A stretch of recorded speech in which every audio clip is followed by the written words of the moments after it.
Mohon izin Prof, mohon izin rekan-rekan. Assalamualaikum warahmatullahi wabarakatuh. Shalom, Om Swastiastu, Namo Buddhaya, Salam Kebajikan. Izin memperkenalkan diri, Praja Pratama, Rafael Daniel Nenggolan, NPP 361804, asal pendaftaran Kalimantan Barat, kelas D5, absen 13. Di sini saya ingin menjawab soal-soal ujian tengah semester dan ujian akhir semester dari mata kuliah pengantar filsafat yang diampu oleh Prof. Dr. Fernandes Simangunsong. Jadi tanpa berlama-lama, langsung saja saya ke soal pertama. Coba Anda jelaskan kembali apa yang menjadi pemahaman dasar dalam mendalami pengantar filsafat ilmu, yaitu mengapa kita pamong praja perlu belajar filsafat ilmu. Jadi, sebagai seorang pamong praja, mempelajari filsafat ilmu tidak semata-mata menjadi kegiatan akademik yang terpisah dari praktik pemerintahan, tetapi merupakan inti dari bagaimana kita memahami, menggunakan, dan mengembangkan pengetahuan demi kemaslahatan umum. Sebagaimana dikemukakan oleh Prof. Fernandes Mangunsong dan Sado Wasistiono dalam bukunya yang diterbitkan tahun 2015, halaman 15, perjalanan manusia sampai ke bulan yang menjadi kenyataan pada saat Neil Armstrong menginjakkan kakinya di sana tidak terlepas dari cerita fiksi Jules Verne pada abad ke-14 yang kemudian dicoba untuk diwujudkan secara nyata.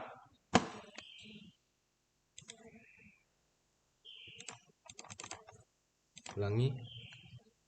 Kekuatan pikiran manusia dan daya jelajahnya memang luar biasa, tetapi bukannya tanpa batas. Pembatasannya justru dibuat oleh manusia itu sendiri, melalui aturan, etika, agama, hukum, norma, dan lain-lain, dengan tujuan agar pengembangan pengetahuan oleh manusia tidak merugikan kepentingan manusia lainnya. Tetapi pengaturan yang tidak tepat dan sangat ketat hanya akan menghasilkan manusia-manusia yang terbelenggu kebebasan berpikirnya. Kebebasan berpikir dan berkehendak sesuai aturan-aturan yang benar akan menciptakan manusia-manusia unggul karena memiliki kemauan atau achievement untuk maju. Kutipan ini menggambarkan bahwa kemajuan manusia, termasuk dalam pemerintahan, lahir dari kebebasan berpikir yang terarah. Seorang pamong praja dituntut untuk memiliki kemampuan berpikir luas dan kreatif dalam menghadapi berbagai persoalan publik, namun tetap memegang teguh etika dan norma yang berlaku. Filsafat ilmu mengajarkan keseimbangan antara rasionalitas dan moralitas, yaitu berpikir bebas tanpa melanggar batas nilai-nilai kemanusiaan dan keadilan. Dengan bekal pemikiran filosofis ini, Pamong Praja mampu menemukan solusi inovatif atas masalah sosial tanpa mengorbankan integritas moral dan kepentingan masyarakat. Pandangan tersebut sejalan dengan pemikiran Jujun S. Surya Sumantri dalam bukunya Filsafat Ilmu, suatu pengantar populer yang menyatakan bahwa filsafat ilmu memberikan dasar bagi manusia untuk memahami hakikat kebenaran, tanggung jawab moral, serta hubungan antara ilmu dan nilai. Menurutnya, ilmu tanpa kesadaran etis hanya akan menghasilkan teknologi dan kebijakan yang kering dari nilai kemanusiaan. Oleh karena itu, bagi pamong praja, pengetahuan ilmiah harus senantiasa diimbangi dengan kesadaran moral agar tidak menimbulkan penyalahgunaan wewenang maupun kebijakan yang tidak adil. Sebagai kesimpulan, mempelajari filsafat ilmu bagi pamong praja bukan sekedar kebutuhan akademis, melainkan fondasi moral dan intelektual dalam menjalankan tugas pemerintahan. Dengan memahami filsafat ilmu, pamong praja mampu berpikir logis, kritis, dan reflektif, mampu menimbang kebijakan dengan dasar kebenaran ilmiah, serta menegakkan nilai-nilai etika dan kemanusiaan dalam setiap tindakan. Seperti yang ditegaskan Prof. Fernandes Mangunsong dan uh, Sadu Hasistiono, kebebasan berpikir yang dibimbing oleh aturan yang benar akan melahirkan manusia-manusia unggul. Lanjut.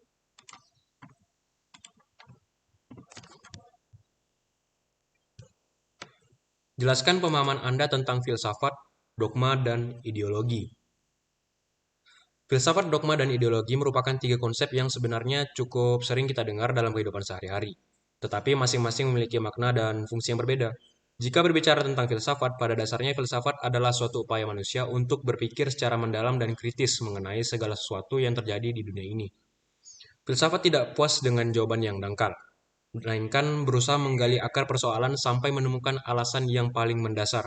Dalam filsafat, setiap gagasan harus diperiksa dengan akal sehat dan dinilai berdasarkan logika, bukan diterima begitu saja. Karena itu, filsafat selalu terbuka terhadap pertanyaan dan kritik. Dalam kaitannya dengan ilmu pemerintahan, filsafat membantu memberikan dasar pemikiran mengenai apa tujuan sebuah negara, bagaimana kekuasaan harus dijalankan, serta seperti apa bentuk keadilan dan kesejahteraan yang ingin dicapai. Banyak konsep penting dalam pemerintahan, seperti demokrasi, hak asasi manusia, dan etika politik, lahir dari proses berpikir filosofis yang panjang. Berbeda dengan filsafat yang bersifat terbuka, dogma justru berada pada posisi yang lebih tertutup. Dogma biasanya dipahami sebagai suatu ajaran yang dianggap benar dan harus diterima apa adanya tanpa boleh diperdebatkan atau diragukan.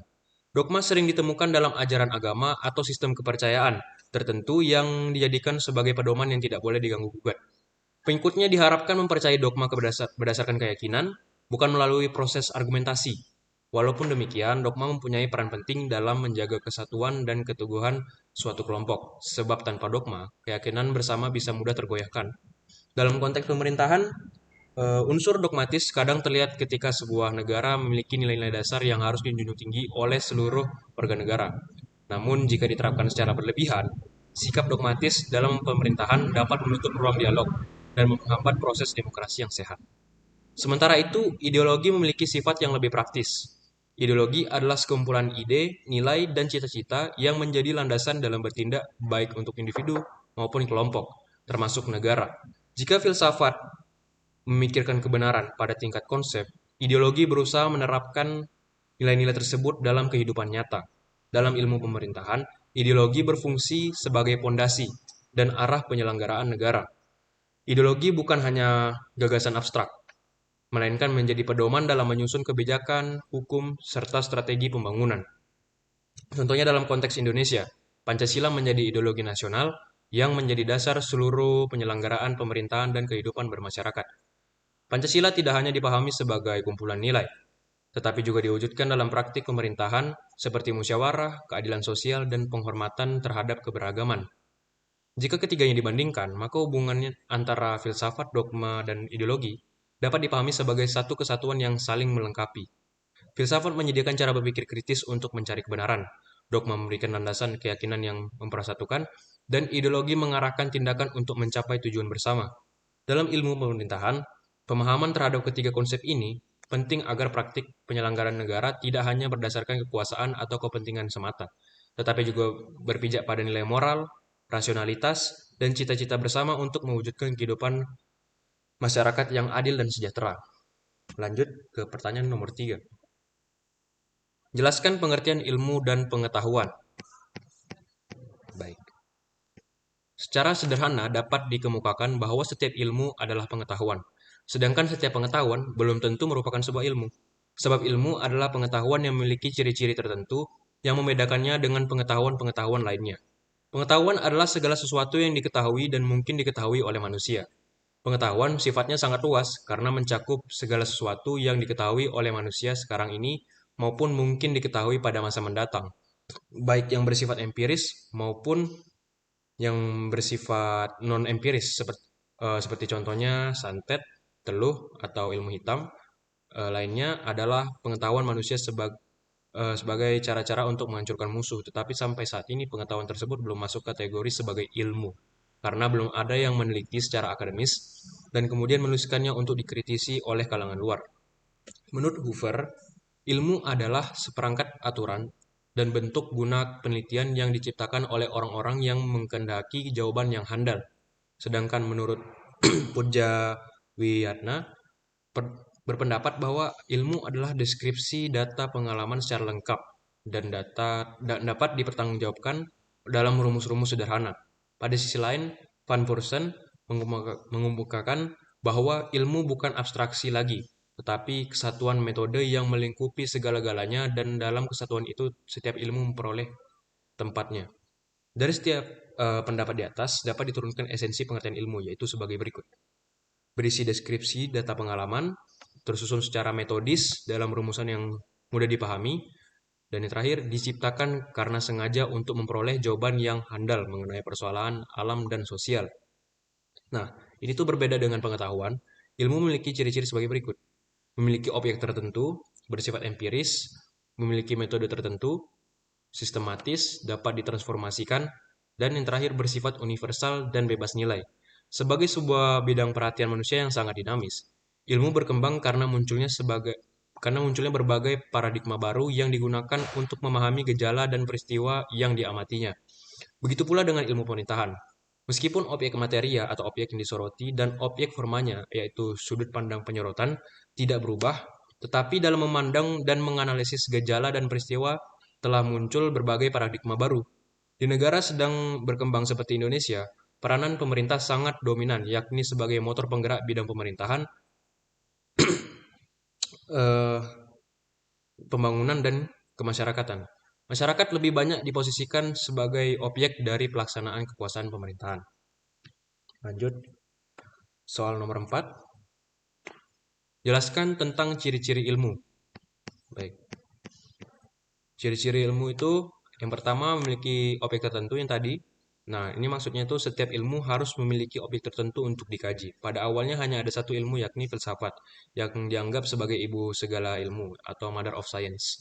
Tetapi karena ilmu filsafat tidak dapat menjawab semua persoalan yang dihadapi manusia, muncullah cabang-cabang ilmu lainnya. Objek ilmu dapat dibedakan menjadi dua macam objek, yakni tadi ada objek materia dan objek forma. Nah, menurut Puja Wiyatna, objek materia adalah objek yang disoroti, sebuah ilmu baik berupa gejala alam atau gejala sosial. Sedangkan objek forma adalah sudut pandang penyorotan. Lalu lanjut ke ciri-ciri berikutnya itu bersifat empiris. Mengenai hal ini, Surya Sumantri mengemukakan bahwa ilmu membatasi diri hanya kepada kejadian empiris. Objek penelaahan ilmu mencakup seluruh aspek kehidupan yang dapat diuji oleh panca indera manusia. Objek ilmu yang bersifat empiris merupakan kekuatan sekaligus kelemahan ilmu dibandingkan pengetahuan lainnya. Kekuatannya terletak pada daya ujinya yang dapat dinalar dan dapat ditelusuri oleh orang lain. Kelemahannya karena hanya mampu memahami dunia yang secara kasat mata dapat diamati, diraba, dan dirasakan. Masih banyak pengetahuan lain yang dapat digali, misalnya yang mencakup wilayah parapsikologi, metafisika, ataupun mengenai keindahan dan lain sebagainya. Lalu lanjut ke ciri-ciri yang ketiga, memiliki metode tertentu.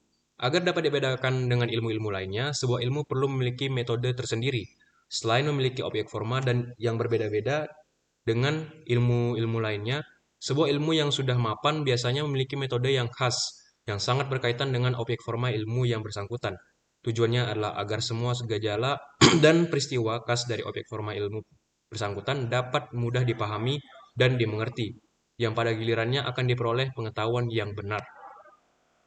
Lanjut, ciri-ciri keempat yaitu sistematis. Ilmu adalah pengetahuan yang disusun secara metodis dalam rumusan yang mudah dipahami. Artinya bahwa ilmu harus disusun secara sistematis dalam bentuk limas, tidak boleh secara acak. Sebuah bangunan limas ilmu terdiri dari ratusan atau bahkan ribuan pemikiran yang tersusun dalam data, klasifikasi, dan definisi, hukum maupun teori. Makin banyak hukum dan teori yang dimiliki sebuah ilmu, maka akan semakin fungsional ilmu tersebut untuk menjelaskan gejala dan peristiwa yang menjadi objek forma ilmu bersangkutan, sehingga bermanfaat bagi kehidupan umat manusia. Lanjut, ciri-ciri yang kelima yaitu dapat ditransformasikan. Sebagai konsekuensi logis dari pengetahuan yang tersusun secara sistematis dan dipergunakan untuk kepentingan umat manusia, maka ilmu dapat ditransformasikan dari satu orang kepada orang lain. Melalui proses transformasi semacam itu, ilmu menjadi berkembang dan memberi manfaat yang optimal bagi kehidupan manusia. Transformasi dapat dilakukan melalui bentuk tatap muka di dalam kuliah, diskusi atau seminar, melalui buku, maupun melalui teknologi komunikasi jarak jauh lainnya. Lanjut, ciri-ciri yang keenam, bersifat universal dan bebas nilai. Tujuan tertinggi atau the ultimate goals keberadaan ilmu yang diciptakan manusia adalah memberi manfaat sebesar-besarnya bagi kepentingan umat manusia. Untuk mencapai tujuan tersebut, ilmu haruslah bersifat universal. Ciri-ciri ilmu yang bersifat universal yaitu pertama bebas ruang, space free, bebas waktu, time free, dan bebas nilai atau ya, bebas nilai. Nah, jadi berikut adalah 6 ciri-ciri ilmu. Lanjut ke soal nomor 5. Jelaskan tentang etos ilmu sosial.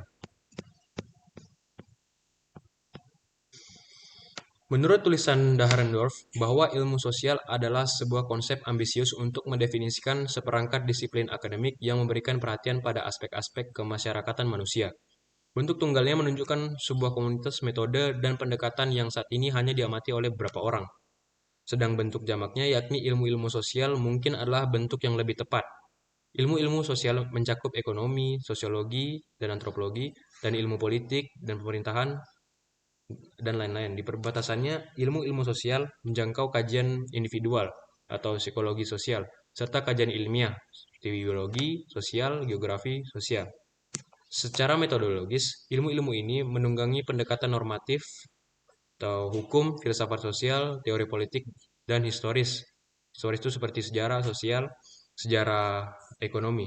Dalam hal jurusan-jurusan di universitas, ilmu-ilmu sosial terbagi dalam sejumlah wilayah penjagaran dan riset yang mencakup tidak hanya disiplin-disiplin utama, tapi juga subjek-subjek seperti hubungan industri, hubungan internasional, kajian-kajian bisnis, dan administrasi atau umum sosial. Ilmu-ilmu sosial tumbuh dari filsafat moral, sebagaimana ilmu-ilmu alam tumbuh dari filsafat alam.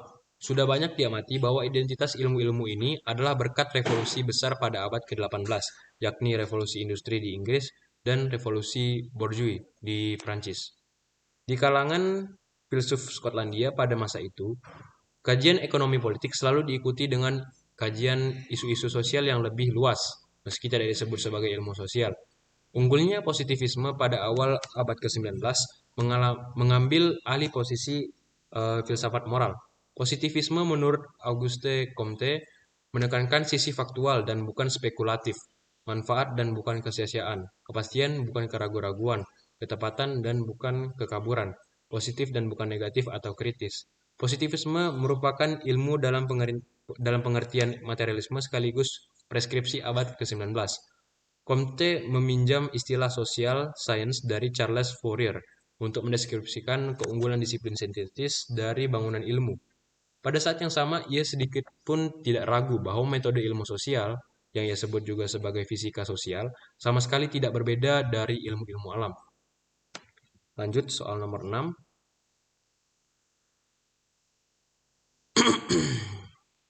Jelaskan tentang etos ilmu sosial.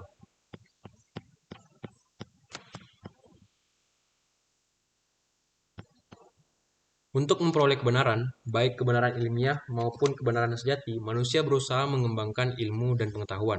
Sesuai dengan objek ilmu yang bersifat empiris, maka kebenaran yang dicari ilmu adalah kebenaran ilmiah.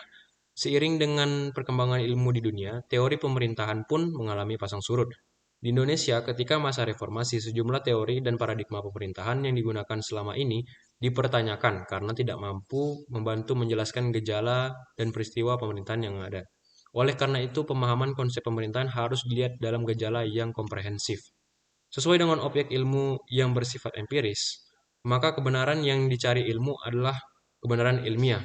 Khusus bagi ilmu sosial, menurut Myrdal, mengemukakan pendapatnya bahwa etos dari ilmu sosial adalah mencari kebenaran objektif atau the objective truth. Dalam upaya mencari kebenaran akan muncul berbagai pandangan yang bias karena pertama tuh pengaruh warisan dari generasi lama. Kemajuan yang terjadi saat ini mau tidak mau memaksa putra-putri kita harus bekerja sama dalam mempertahankan ekonomi keluarga. Pada zaman sekarang, tugas mencari nafkah bukan hanya menjadi tugas seorang ayah, melainkan harus dibantu oleh para ibu.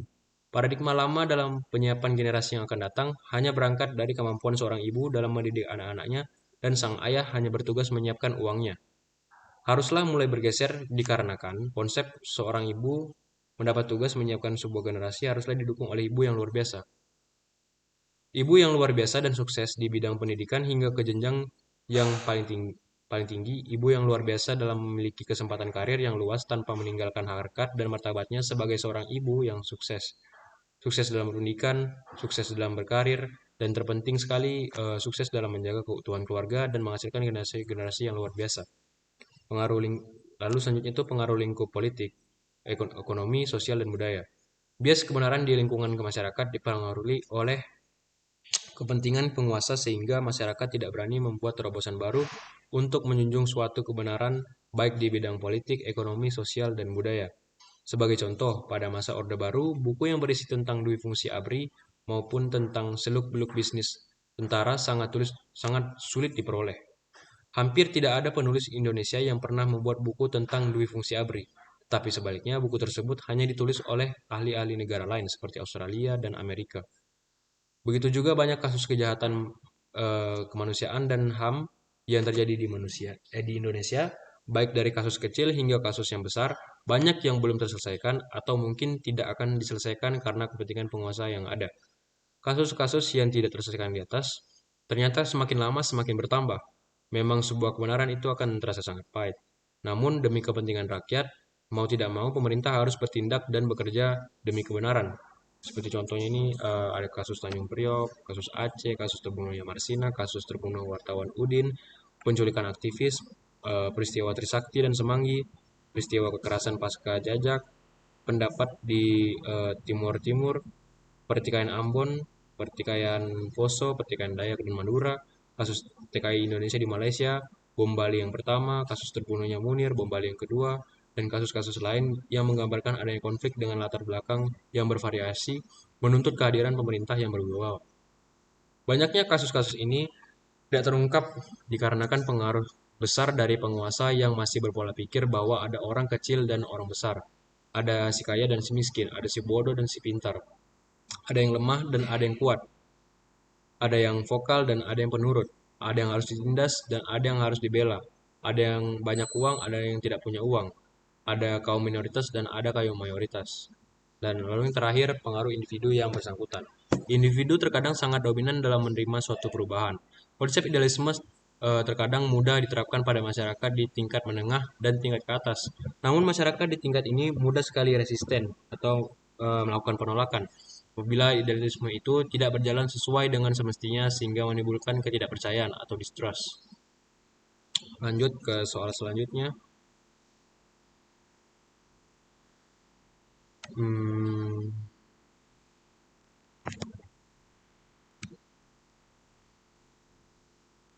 Jelaskan tentang ukuran kebenaran ilmiah.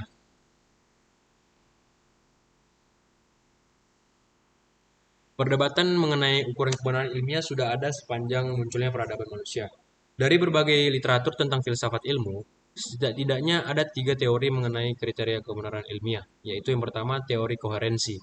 Teori ini mengatakan bahwa sesuatu dianggap benar apabila ia berkoherensi atau merujuk pada sesuatu yang telah dianggap benar sebelumnya.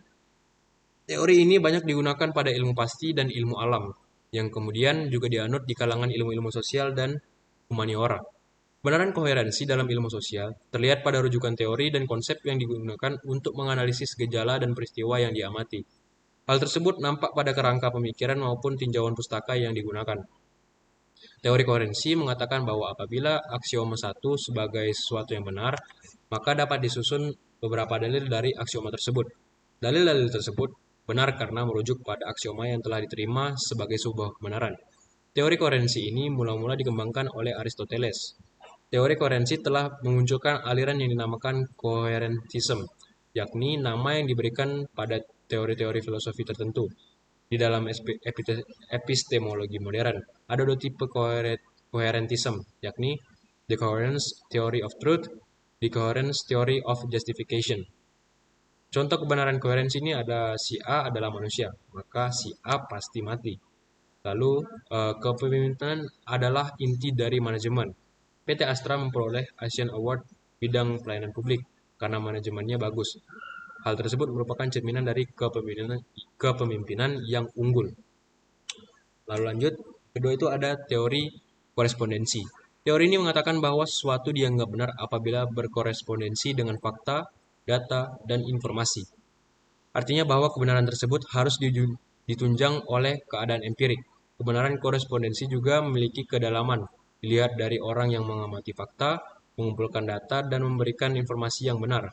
Teori ini dikembangkan oleh Bertrand Russell yang mengatakan bahwa 2 cara di dalam memahami objek, yang ini knowledge by acquaintance atau pengetahuan melalui cara mengevaluasi, dan knowledge by description, pengetahuan melalui cara menjelaskan.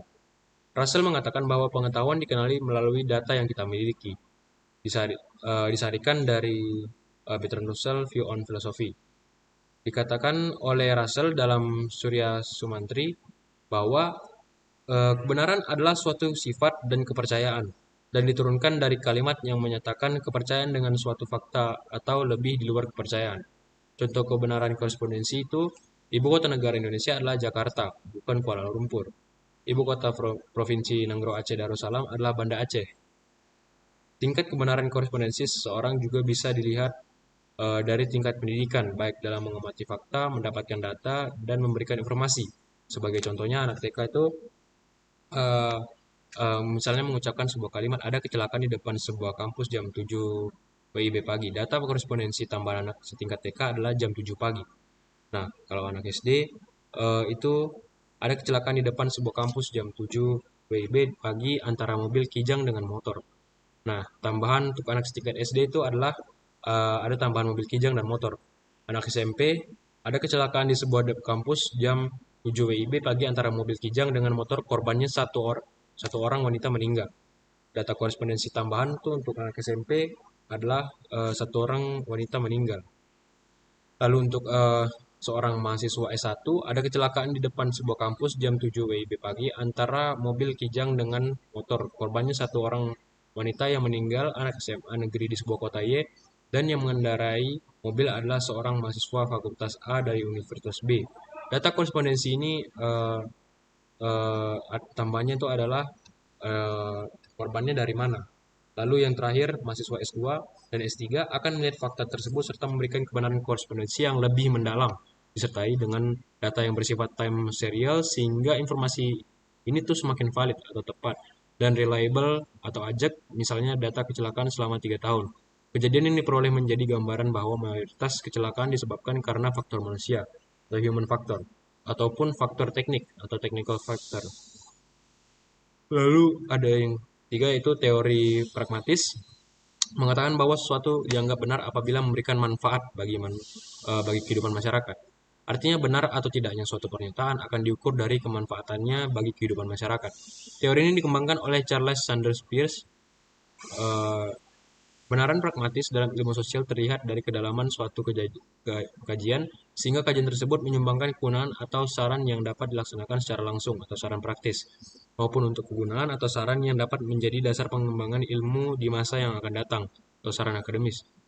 Kedalaman simpulan dari sebuah kajian akan menjadi cermin bahwa ilmu tersebut semakin berkembang dan akan menghasilkan banyak pengikutnya. Saran operasional dan praktis yang dapat dilaksanakan akan menjadi dasar dalam pengembangan ilmu yang akan datang dan dimungkinkan akan menghasilkan cabang-cabang ilmu lainnya. Lanjut,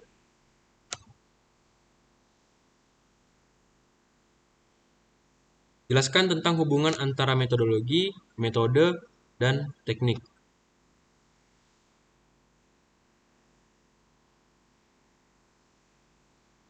Baik, eh, kata metode dan metodologi sebenarnya memiliki pengertian yang berbeda meskipun keduanya berkaitan erat.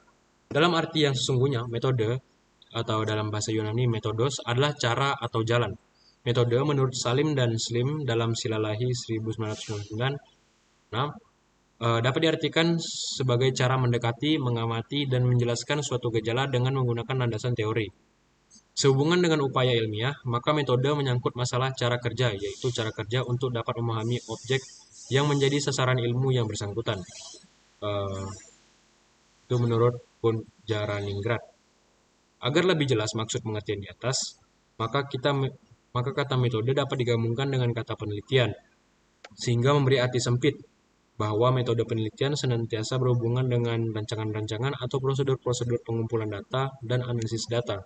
Sebaliknya dalam arti luas, metode penelitian merupakan cara yang teratur atau sistematik dan terorganisasi untuk menyelidiki masalah tertentu untuk mendapat informasi yang berhubungan dengan masalah yang diselidiki yang dibutuhkan sebagai solusi atas masalah tersebut.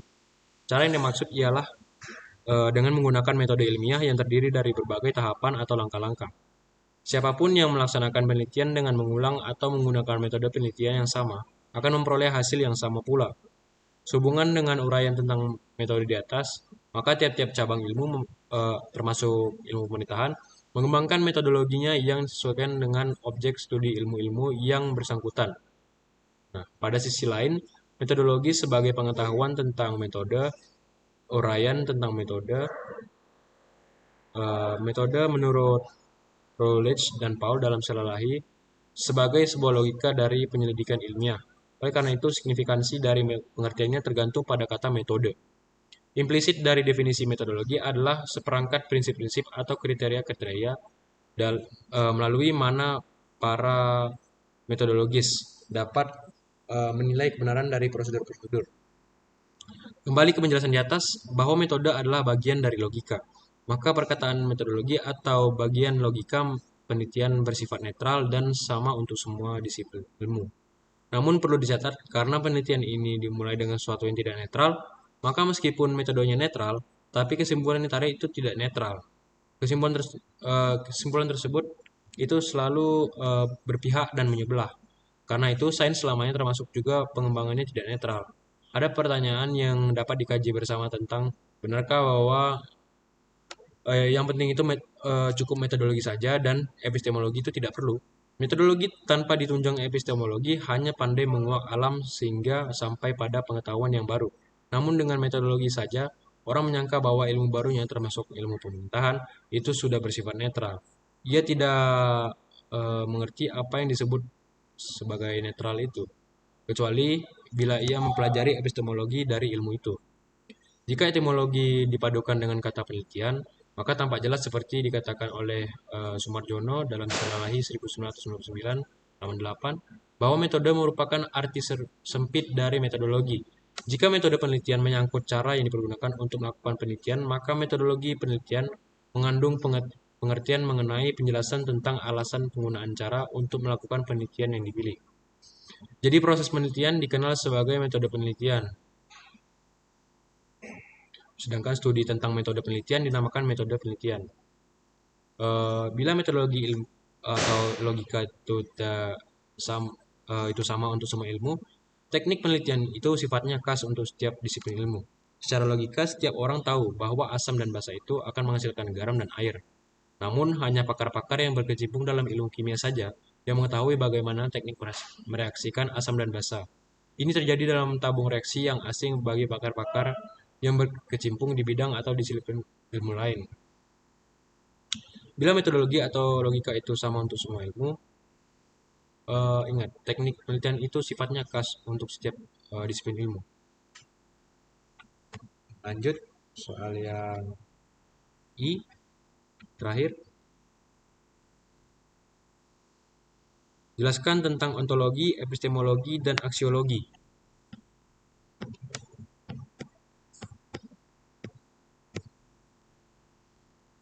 Berikut ontologi, epistemologi, dan aksiologi ilmu pemerintahan. Ontologi ilmu pemerintahan.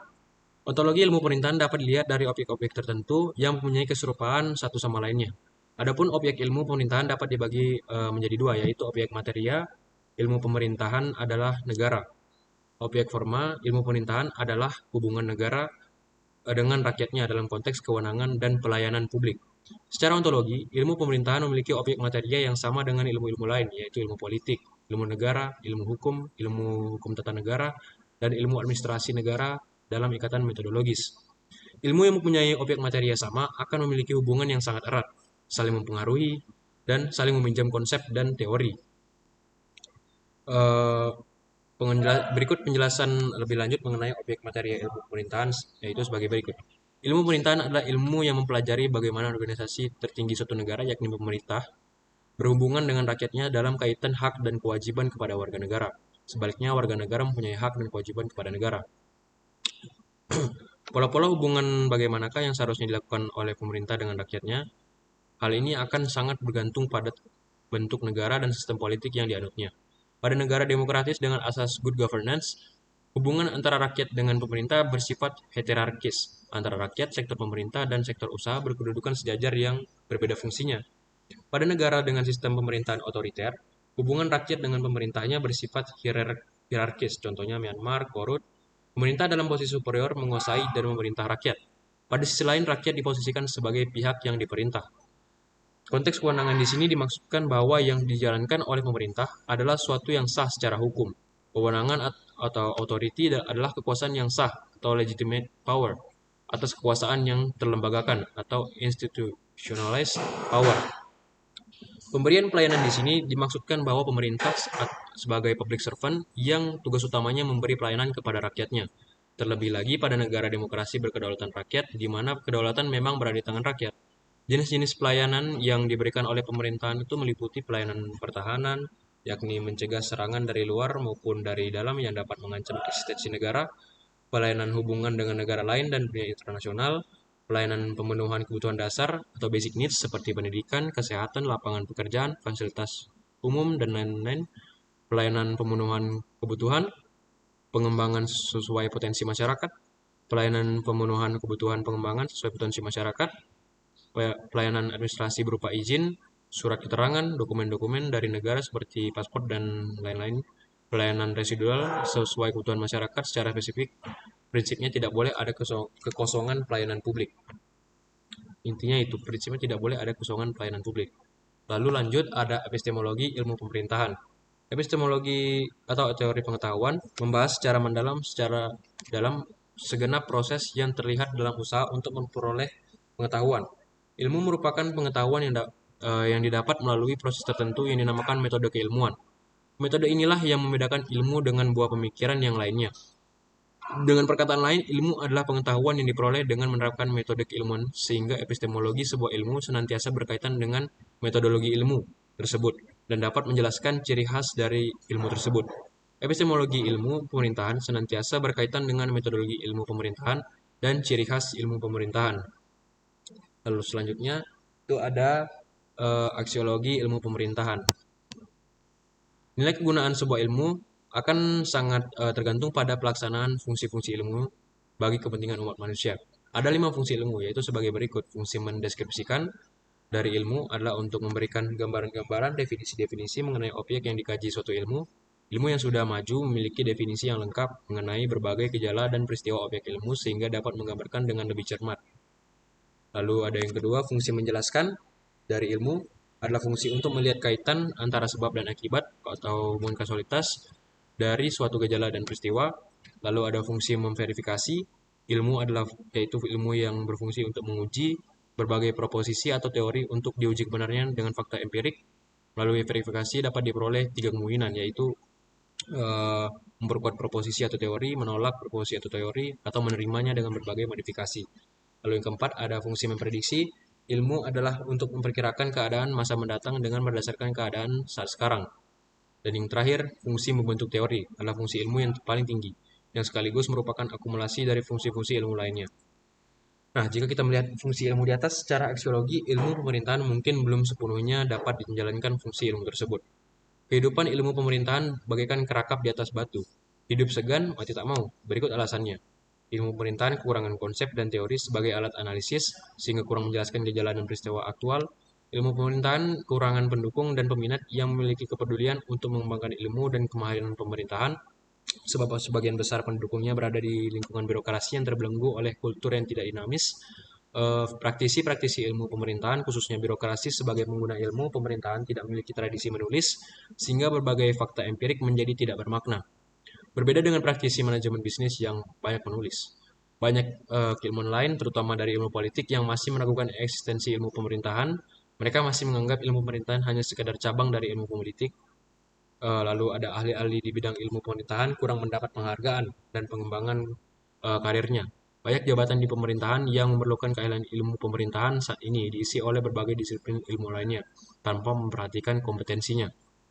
Nah, dan untuk cara mengembangkan ilmu pemerintahan sendiri itu bisa dengan memfasilitasi pembentukan asosiasi yang bergerak di bidang ilmu dan kemahiran pemerintahan yang berwibawa, menerbitkan jurnal ilmiah secara periodik, memfasilitasi penelitian sosial bidang pemerintahan sehingga tercipta berbagai teori baru. Melalui alat analisis yang baru, ilmu pemerintahan harus mampu menggambarkan, menjelaskan, memverifikasi, serta memprediksi gejala dan peristiwa pemerintahan masa kini dan masa mendatang, sehingga keberadaan makin fungsional bagi masyarakat umumnya dan komunitas pemerintahan khususnya. Mengadakan seminar secara berkala dan merata. Dan terakhir, memberikan bantuan biaya bagi pengembangan ilmu pemerintahan pada birokrat maupun ilmuwan yang memiliki talenta dan perhatian pada ilmu pemerintahan. Dan yang terakhir,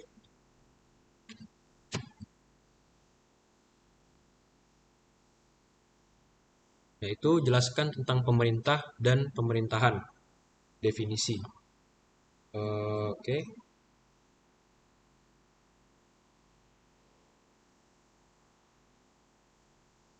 Merujuk pada tulisan yang dihimpun oleh Bevere, dia menyebutkan bahwa in a strict sense, the government, usually with the article, refers to the authoritative expression of the state and describes the group of persons that has authority in a given unit at a certain time.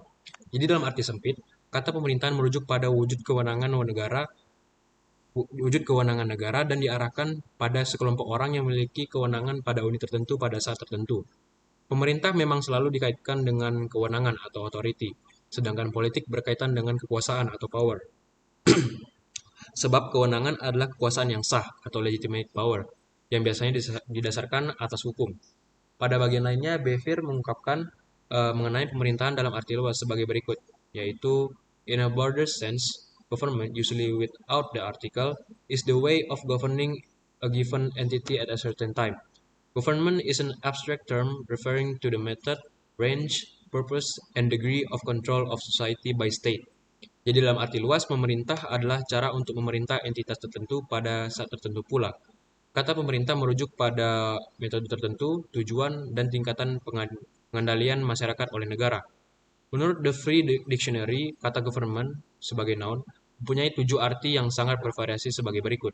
Yang pertama, the art or process of governing, especially the control and administration of public policy in a political unit. Yang kedua, the office, function, or authority of a governing individual or body. Yang ketiga, exercise of authority in a political unit, rule. Yang keempat, the agency or apparatus through which a governing individual or body functions and exercise authority.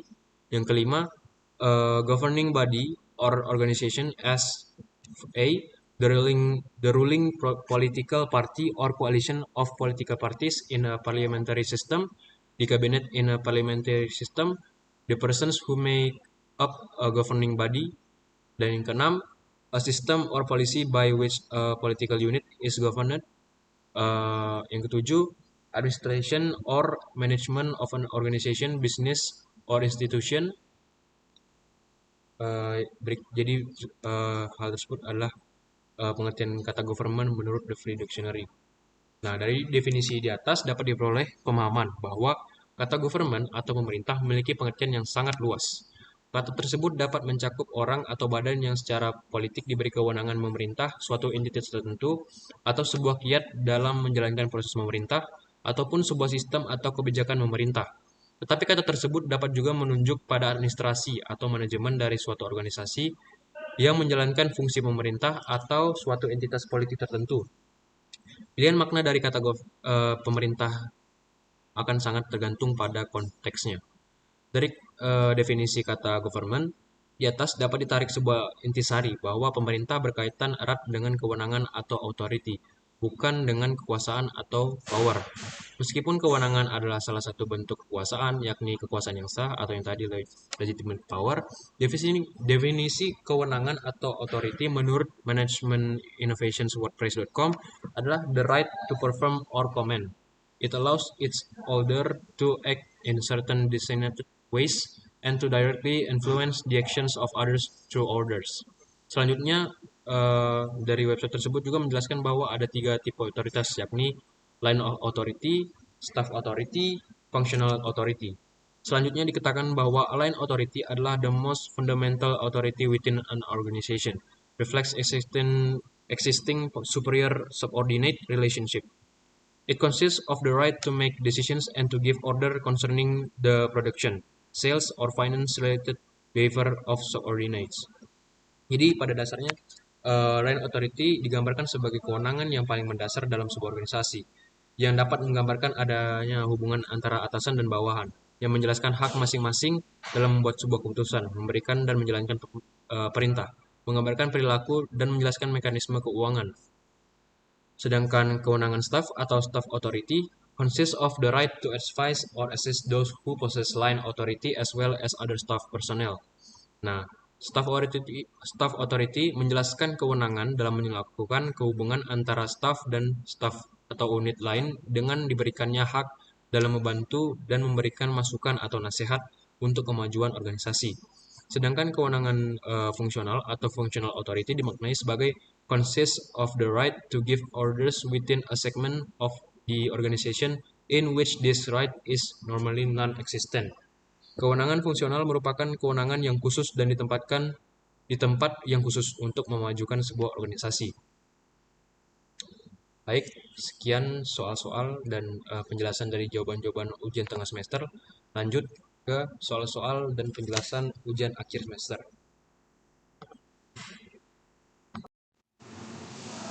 Lanjut ke soal-soal dan penjelasan jawaban dari ujian akhir semester. Nah, yang pertama soalnya adalah jelaskan beda pemahaman antara ilmu filsafat dengan filsafat ilmu. Di ilmu filsafat dipahami sebagai induk dari seluruh ilmu pengetahuan.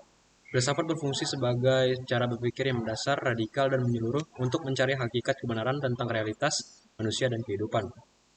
Ciri utama ilmu filsafat adalah bersifat abstrak dan spekulatif, mengkaji pertanyaan-pertanyaan paling dasar seperti apa itu kebenaran, apa hakikat pengetahuan, apa makna keberadaan, lalu tidak terikat pada satu disiplin ilmu tertentu, dan menjadi landasan lahirnya berbagai ilmu, termasuk ilmu sosial, ilmu alam, dan ilmu pemerintahan. Dengan demikian, ilmu filsafat tidak langsung membahas metode penelitian atau ilmu tertentu, melainkan cara manusia berpikir secara mendalam dan kritis terhadap realitas. Lalu, apa bedanya dengan filsafat ilmu? Filsafat ilmu merupakan cabang dari filsafat yang secara khusus mengkaji ilmu pengetahuan itu sendiri. Fokus utama filsafat ilmu adalah hakikat ilmu pengetahuan atau ontologi, cara memperoleh pengetahuan ilmiah atau epistemologi, tujuan, nilai, dan kegunaan ilmu atau aksiologi. Filsafat ilmu berfungsi sebagai alat refleksi kritis terhadap ilmu, penjaga agar ilmu berkembang secara logis, sistematis, dan bertanggung jawab, dasar untuk memahami validitas metode ilmiah, termasuk dalam ilmu pemerintahan, dan filsafat ilmu tidak mencari kebenaran umum seperti filsafat murni, tapi menilai dan mengkritisi bagaimana suatu ilmu dibangun, dikembangkan, dan digunakan. Yang kedua, jelaskan konkret dari filsafat dan penjabaran dari etimologis filsafat. Filsafat pertama-tama adalah sikap. Sikap mempertanyakan, sikap bertanya, yaitu bertanya dan mempertanyakan segala sesuatu, mempertanyakan apa saja. Dengan kata lain, filsafat sesungguhnya metode yaitu cara, kecenderungan, sikap bertanya tentang segala sesuatu. Sikap bertanya itu sendiri adalah filsafat, termasuk mempertanyakan apakah filsafat itu, karena ketika kita bertanya, kita sesungguhnya berfilsafat, dan dengan demikian memperlihatkan secara konkret hakikat filsafat itu sendiri. Filsafat adalah pertanyaan dan bukan pernyataan. Filsafat berbeda dari ideologi dan dogma, yang cenderung tertutup, menganggap kebenaran tertentu sebagai sesuatu yang tidak dapat dipersoalkan dan diterima begitu saja. Sebaliknya, filsafat dan ilmu pengetahuan pada umumnya tidak menerima kebenaran apapun sebagai sesuatu yang telah selesai. Secara etimologis, filsafat berarti cinta akan kebenaran, suatu dorongan terus-menerus, suatu dambaan untuk mencari dan mengejar kebenaran. Dalam pengertian ini, yang pertama-tama mau diungkapkan adalah bahwa filsafat adalah sebuah upaya, sebuah proses, sebuah pencarian, atau sebuah quest, sebuah perburuan tanpa henti akan kebenaran.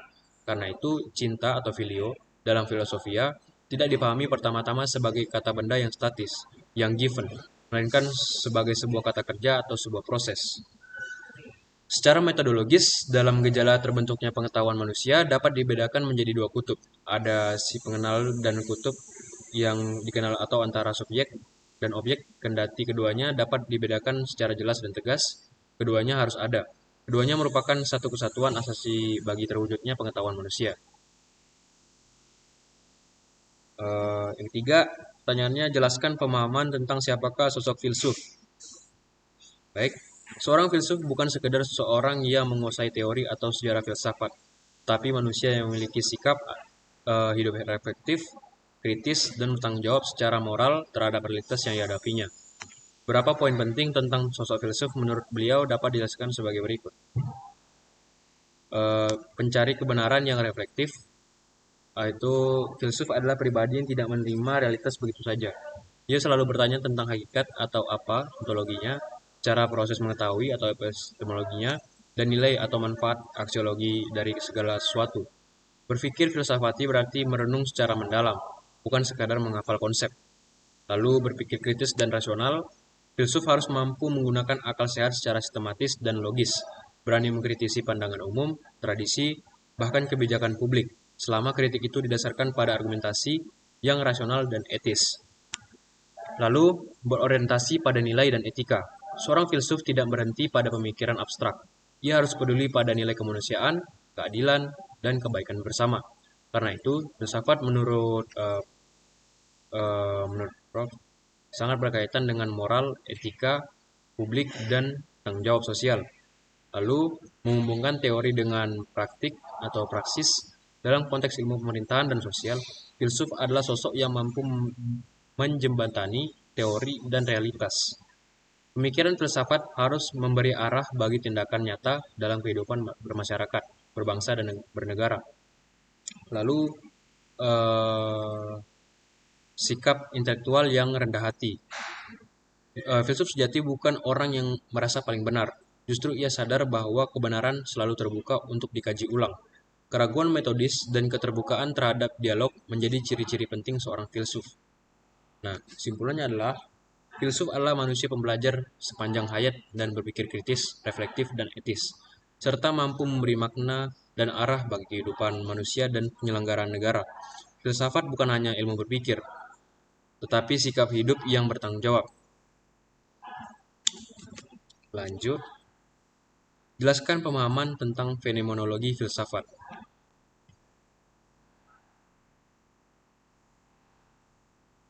Fenomenologi filsafat fenomenologi berasal dari kata Yunani atau phenomenon yang berarti apa yang menampakkan diri. Dalam filsafat, fenomenologi adalah aliran pemikiran yang mempelajari pengalaman manusia sebagaimana dia alami secara langsung, bukan sebagaimana dijelaskan oleh teori, asumsi, atau penilaian luar.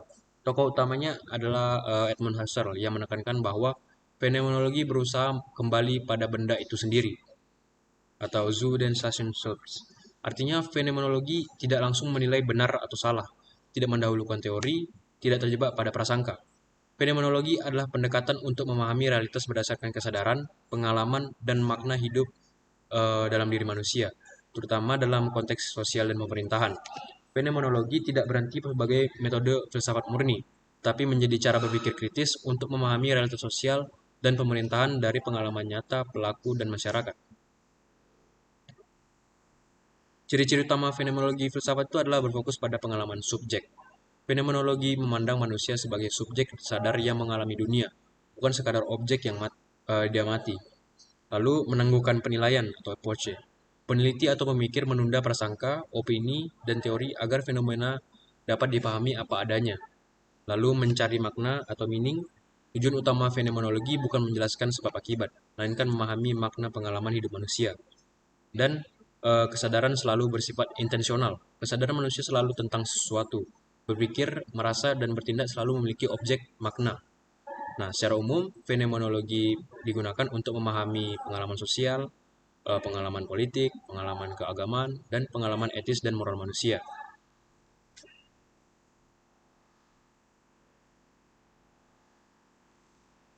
Lanjut ke soal berikutnya. Eh, Jelaskan bahwa pengantar filsafat ilmu akan membawa saudara dalam mempelajari sejarah perkembangan ilmu termasuk aliran ilmu pemerintahan di Indonesia.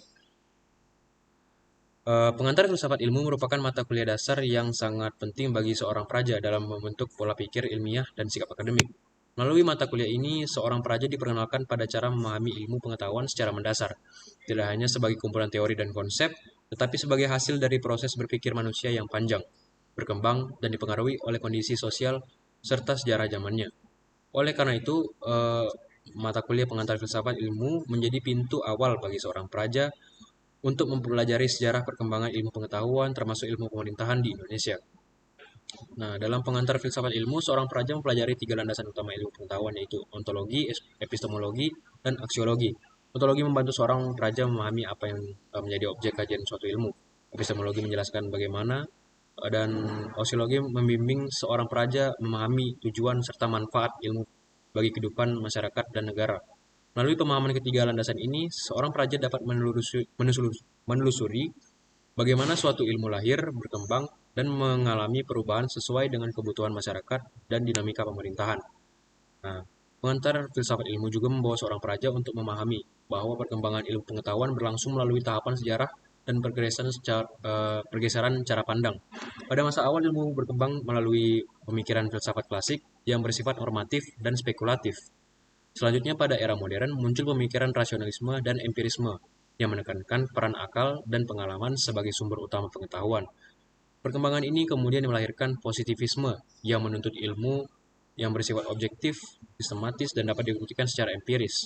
Seiring berjalannya waktu, pendekatan tersebut mendapat kritik melalui aliran post-positivisme dan interpretatif yang menekankan pentingnya nilai, makna, serta konteks sosial, khususnya dalam kajian ilmu-ilmu sosial.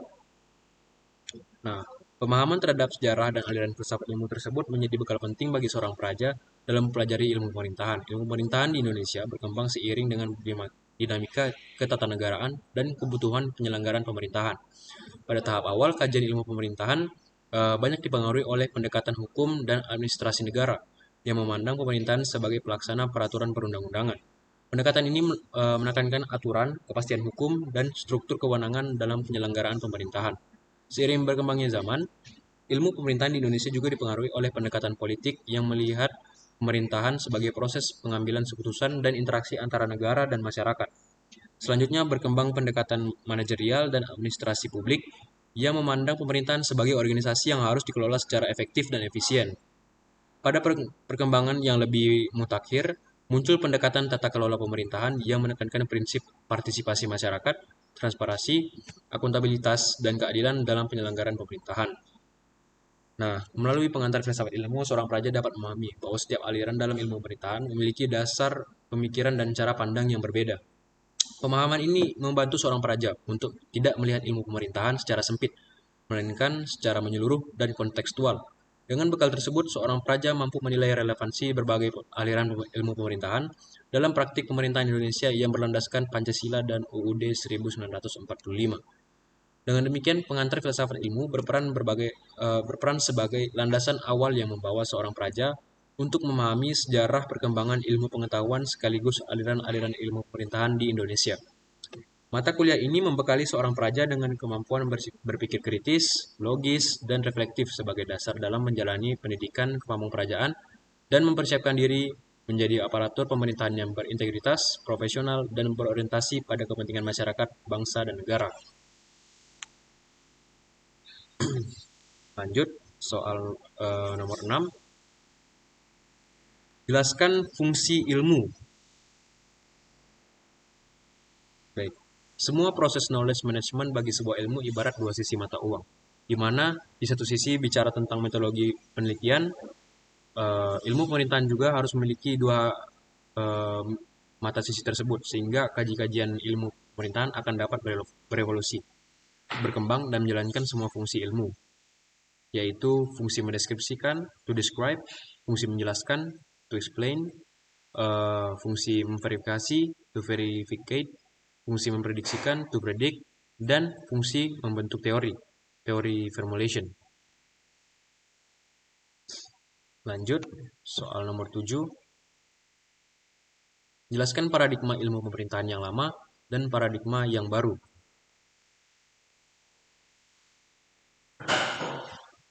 Sebagai sebuah bidang perhatian manusia yang sangat dinamis, ilmu berkembang karena munculnya berbagai paradigma baru yang digunakan untuk memahami gejala dan peristiwa yang diamatinya. Begitu pula dengan ilmu pemerintahan. Meskipun objek materia dan objek formanya tidak berubah, tetapi dalam memandang dan menganalisis gejala dan peristiwa telah muncul berbagai paradigma baru. Di negara sedang berkembang seperti Indonesia, peranan pemerintah sangat dominan, yakni sebagai motor penggerak bidang pemerintahan, pembangunan, dan kemasyarakatan. Masyarakat lebih banyak diposisikan sebagai objek dari pelaksanaan kekuasaan pemerintahan. Dalam paradigma baru yang dinamakan good governance, terjadi perubahan kedudukan dan peran pemerintah sebagai salah satu pemangku kepentingan atau stakeholders dalam suatu negara. Pada paradigma lama, pemerintah yang memerintah berkedudukan pada posisi hierarkis dengan rakyat yang diperintah. Pada paradigma good governance, kedudukan dan posisi pemerintahan adalah heterarkis dengan pemangku kepentingan lainnya seperti sektor swasta dan sektor masyarakat. Perubahan paradigma tersebut tentunya perlu diikuti dengan perubahan sikap dan perilaku secara konkret dalam pelaksanaannya. Pertanyaan yang terakhir, jelaskan tentang Indonesia sebagai tungku peleburan atau melting pot budaya besar di dunia. Nah, eh, berdasarkan posisi geografisnya yang sangat strategis, yakni berada pada pusat silang lalu lintas antar samudra, Indonesia telah menjadi tungku peleburan atau melting pot dari berbagai sumber budaya tua dan besar yang ada di dunia, seperti budaya India melalui agama Hindu, Yunani melalui agama Kristen dan ilmu pengetahuan dan teknologi, Cina melalui budaya dan agama Konghucu, dan Arab itu melalui agama Islam dan ekonomi minyak. Bangsa Indonesia juga memiliki indigenous values atau nilai-nilai asli. Hal ini dapat dilihat dalam buku tertua yang menceritakan tentang kerajaan-kerajaan di Indonesia, yaitu buku Majapala yang menceritakan proses pembentukan budaya asli bangsa Indonesia hingga mencapai puncak kejayaannya pada masa kerajaan Mataram kuno dan Mataram, Majapahit, Sriwijaya, dan kerajaan-kerajaan Islam.